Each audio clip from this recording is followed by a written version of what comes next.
there, Crafty Dolls. Welcome back, and thanks so much for spending part of your day with me. If you're new, my name is Amber Michon, and on this channel, I love creating all things home decor DIYing on a budget. But if you're not new, hey doll, hey. In today's video, I have some brand new fall DIYs for you, super easy for your table decor, so let's jump into it. For my first set of DIYs, I'm going to take a selection of wood items. I have a couple of signs and crates, all from the Dollar Tree.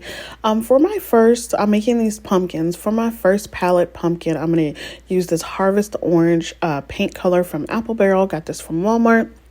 And I did 2 coats of paint on this, and I did all the inside of the creases, or like in the crevices and all that, the nooks and crannies and everything.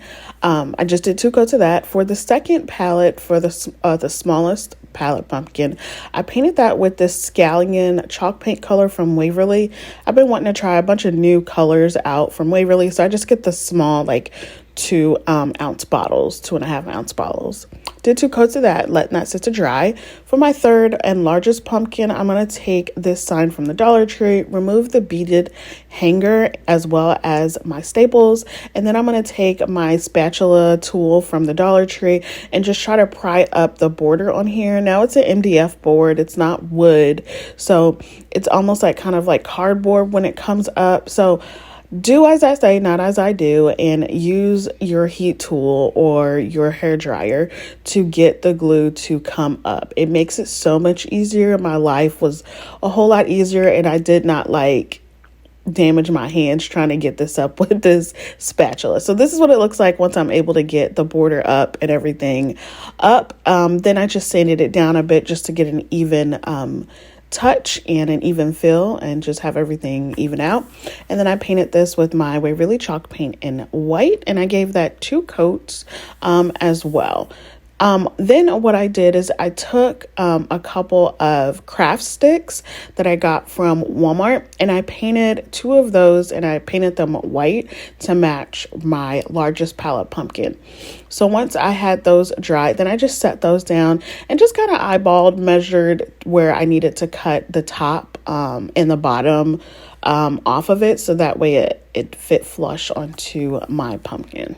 Once I cut them to size and had the length correct, then I just hot glued them down to both sides of the sign, which is going to be a pumpkin. I've just been really obsessed with the way the palette pumpkins look, and I know I can buy them everywhere, but I really wanted to try to get creative and make them myself with items that I already have at home. Then I took 2 pieces of tower tumbling blocks, and I painted them with my burnt umber paint from Apple Barrel, and I just hot glued those on the top of each of those pumpkins. And then I took some raffia from the Dollar Tree. This is actually from the hula skirt from the Dollar Tree that acts as raffia, if you ask me. And I just kind of bunched it up at the top of each of these pumpkins.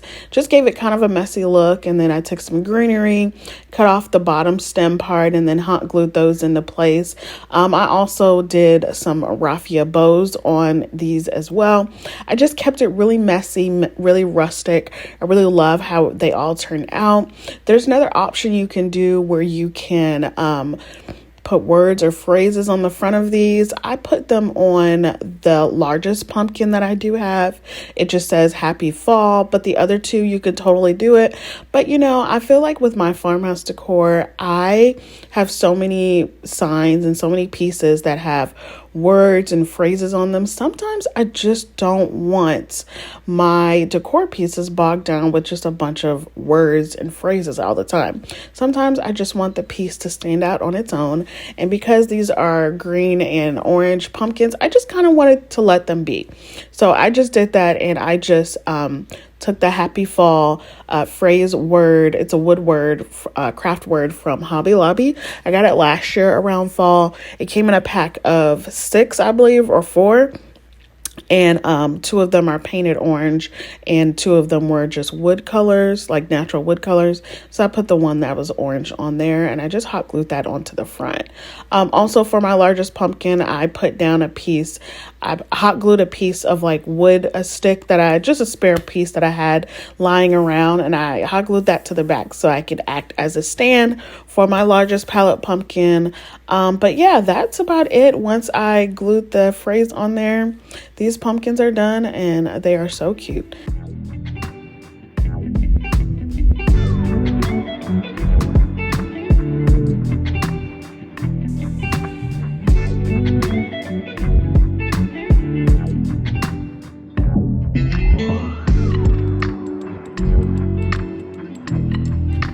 Next up, I'm taking these two, what are these, like cathedral window frames or whatever from the Dollar Tree, and I'm removing the front signs. Don't worry, I'm still going to use those, and I am just going to paint these both white. I've seen so many people use these for different things, but I just kind of wanted to keep them the same, but just add a little bit of a fall flair.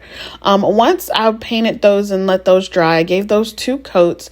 I am going to take these rub-on transfers as well as the scrapbooking paper that I got from Hobby Lobby and a leftover piece of canvas. So anytime I use a canvas from the Dollar Tree and I only used a frame, I always save the canvas fabric because you never know what you're going to use it for. And in this case, I used it for my rub-on transfer. I absolutely love these pumpkin rub-on transfers from the Dollar Tree. I think they are so pretty. I love the color. And I just love this for fall. I just put the entire sheet on this canvas and just kept rubbing it on there. And then I am just going to look at my cathedral window, place it right on the front, make sure it covers it all. And it is absolutely perfect. So I just cut that down to size to make sure that it fits there. I used my self-healing mat and a rotary blade to do that.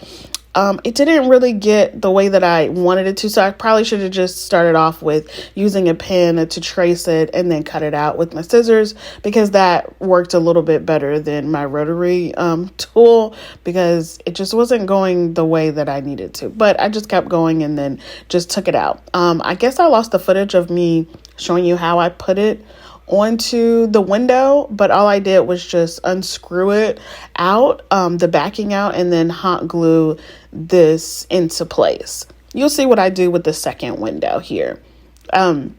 So I'm just going to, for the second window, I'm just going to unscrew all of the pieces out and take the backing out of here.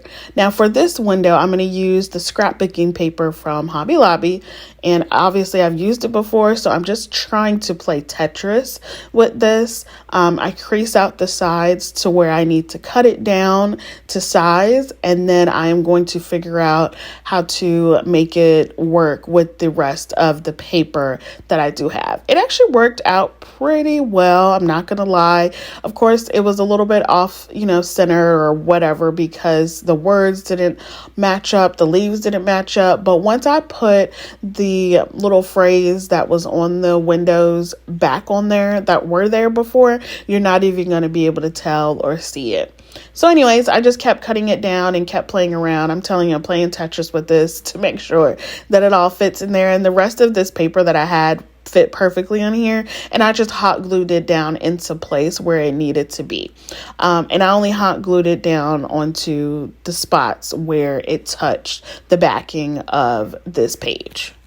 Once that was all tacked down into place, then I just took the backing and screwed it back into place, and that's it for both of them. And then I just hot glued the front pieces, the Home Sweet Home and Welcome to Our Home, right back in the middle, and that's it. I really love these. I think they're adorable, and I mean, wow, the transformation, I absolutely love these.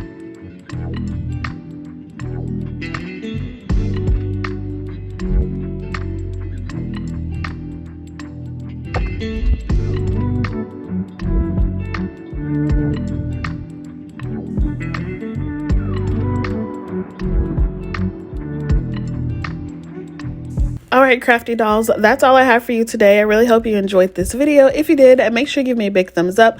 Let me know in the comments down below which one happens to be your favorite. And also, if you are not subscribed, go ahead and hit that subscribe button. It doesn't cost you anything, and we can be crafty friends. All right, dolls, be blessed, stay safe, and I will see y'all on the next one. Bye.